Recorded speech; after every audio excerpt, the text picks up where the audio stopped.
पोरगा पुण्याला जायचं म्हटलं की आई बॅगची चेन लागणार नाही एवढी टच बॅग भरून देते. काय विषय आहे सांगतो, व्हिडिओ शेवटपर्यंत बघा. पप्पांच्या अध्यक्षतेखाली बोरीच्या झाडाचं कुठलं कुठलं ठाप तोडायचं ठरतं आणि मग यो 2 दिवसाच्या सुट्टीवर आलेला आमचा दादू कामाला लागला. एक जर ठपा चुकीचा तुटला तर सुट्टी नाही, मग तिकडे हायकोर्टात पण अपील नाही, तरी पण आमचा दादू करवतीनं सगळं ठाप करा करा कापून घेतो. मग ओम पण तोडलेलं ठाप बाहेर काढायचं काम हातात घेतो. दादू गावाला आला की तुमच्या भावाला फुल रिलॅक्स असतो, सगळं काम त्योच करत असतो. तिकडं मम्मीचं काय चाललंय बघायला गेलो तर मम्मीनं बोरापेक्षा जास्त लकडलेल्या या आवळ्याच्या झाडाचं आवळं तोडून घेतलेलं. आता पोरगा पुण्याला जायचं म्हणलं की आई बॅगेची चेन लागणार नाही यापेक्षा जास्त टच बॅग भरून देते.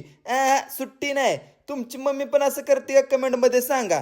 आणि त्या बॅगेत भरायला मम्मीनं चटा भाज्या तोडून घेतल्या. मग कोथमीर पण काढाय चालू केली. तुमच्या भावानं पण फुल ना फुलाची पाकळी म्हणून एक कोथमीरचा पुंचका उपटायचं सहकार्य केलंच. हे आपलं छोटस भाजीपाला गार्डन आणि या भाज्या कोंबड्यापासून वाचायला आपण सगळीकडनं नेट मारून घेतल्या, नाहीतर कोंबड्या कोथमीर मुंड वर काढायच्या आधीच खाऊन टाकतात. तुम्हाला सांगतो मम्मी पप्पांना व्लॉग मध्ये घ्यायचं म्हणजे लय मोठा टास्क आणि रिस्क असते. कधी ओरडतील काय सांगता येत नाही. आणि सगळेच इकडे आलेत म्हणल्यावर आमची म्हणजे तर घरात कशी बसल ती पण आलेली. मग भाज्यांची पाटी एकदम गच्च भरून झाल्यावर मम्मी गेली बॅग भरायला. आणि तुम्ही जायच्या आधी व्हिडिओ आवडला असला तर फॉलो करून जावा.